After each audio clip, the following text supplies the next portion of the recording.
When I ask what's your sign, I mean what constellation was the sun in at the moment of your birth. The sun sign is important because it shows our basic character traits. Over the next few months, we'll cover the whole zodiac.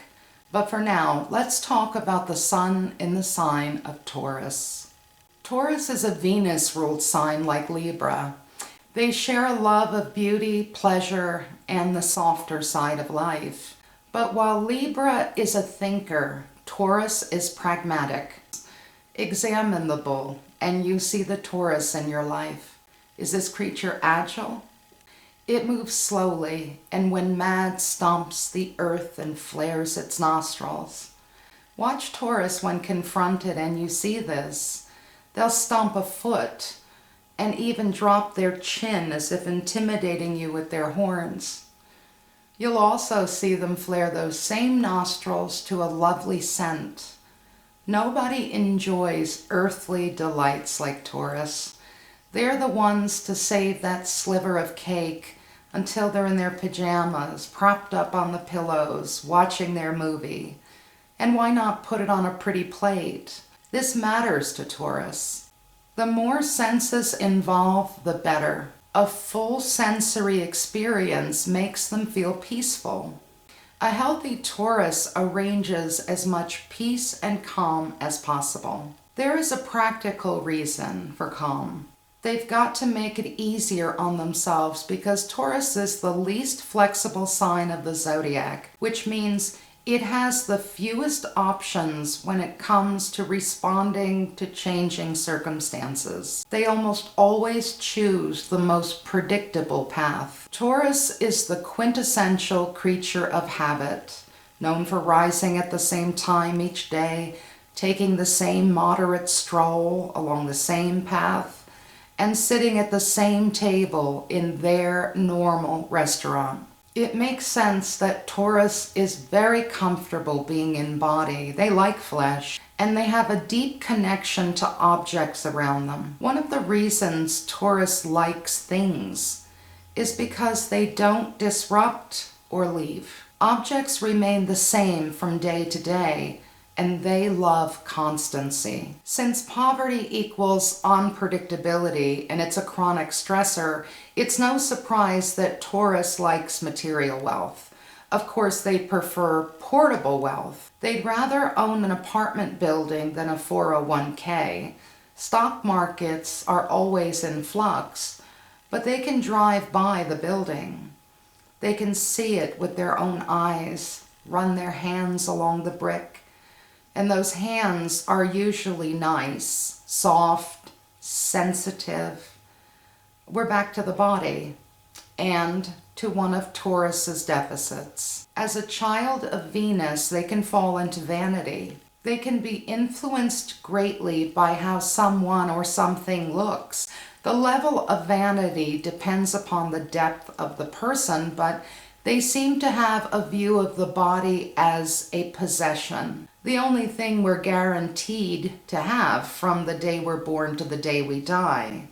They usually take good care of it. Now that's a byproduct of being moderate, but you also rarely see Taurus eating crappy food or burning the candle at both ends. They go for food that's high quality and wholesome. They usually have a well-fed appearance, even a full body. And a good night's rest is just a fact of life to them. Taurus doesn't like abstraction or talking in sheer possibility. In fact, they can be skeptical about anything beyond the senses. They aren't sure about all this metaphysical stuff either.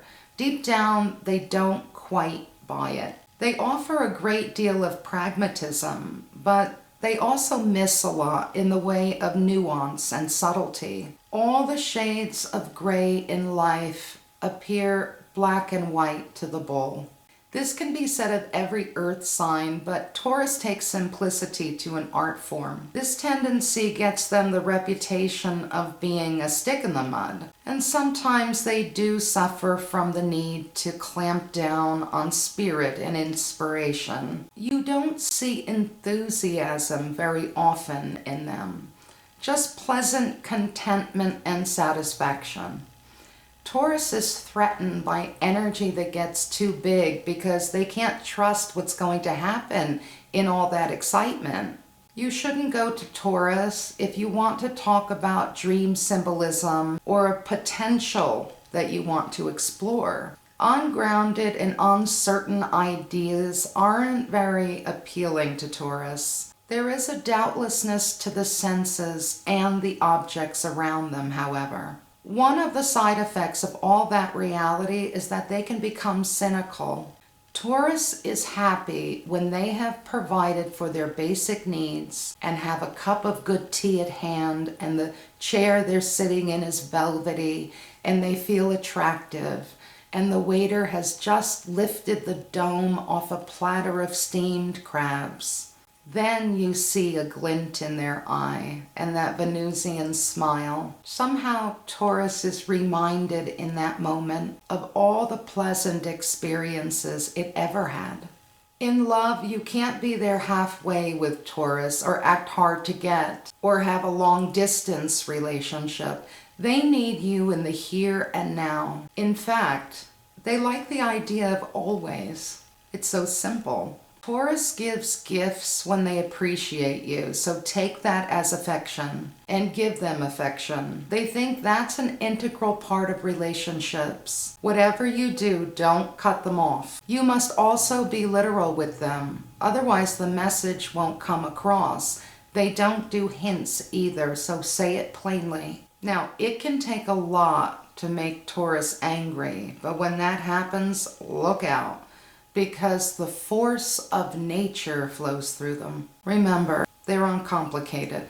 Once they start reacting, it's hard for them to stop. When they do get upset, it's usually because you've disturbed or they think you've disturbed their stability. They aren't prone to speak about complex issues or existential questions. So what does a spiritual life look like? Mind you, they are perfectly fine saying, the forest is my church, seeing the body as a temple, and communing with the natural world. Because they're uncomfortable with unanswerable questions, Taurus is more likely than any other sign to become dogmatic. Doctrine is straightforward, a simple set of rules. They can easily fall into following a guru, someone who sets it all out there for them. If you happen to speak against the guru, the bull may charge. Taurus can be rather offensive about things they don't value, or about people whose ideas are contrary to their own. They understand envy and jealousy too, but Taurus has a way of keeping this part hidden from general view. Venus tends to rise to the surface and the darker elements sink underneath. In all that steadiness, Taurus is at risk of becoming smug. They figured it out, why can't you? Just observe them and you'll learn how to take this chaotic, unpredictable mess we call life and simplify it so that it's a breeze. If you tell Taurus a story about your psycho-spiritual problems and report that you're suffering, they might say you're not eating enough power greens. All the earth signs come up with simple answers to complex issues, but Taurus is the most likely to prescribe a good night's sleep as a cure-all for anything that ails you. We've talked about some of the strengths and difficulties of Taurus, but let's look at a little-known horn of the bull that is associated with the god Vulcan in mythology. This god lived in a forge in the bottom of a volcano. His metalwork was so fine, his name so synonymous with craftsmanship, that he was tasked with creating gifts for the gods. He made a trident for Neptune, god of the sea, a thunderbolt for Jupiter, king of the gods, and a helmet of invisibility for Pluto, god of the dead. Vulcan was so connected to the world of objects that he could not only create them, but also was able to imbue them with magical powers. This speaks to Taurus's connection with the material world. Vulcan considered the 3 gifts to be his crowning achievement, and we see this spirit in Taurus. They want to be useful, their life to have been a contribution. That's only practical, but it will usually be in a hands-on way. The final point to be made is about the way life is. For us to grow, we need trouble and conflict, and yet this sign prizes what's the same and stable and reliable day after day. A natural question is, how do they grow? If you look closely, you'll see that they stir up their own troubles. They kick up dust and make the same decisions over and over that bring the same problems again and again. They're unlikely to admit that they create drama, and so they're slow to learn anything about it. They believe they keep it simple. That may be the goal. However, reality speaks for itself. Thank you for watching Secrets from an Astrologer's Desk, the personality profiles, Taurus. I'm Joy. More videos to come.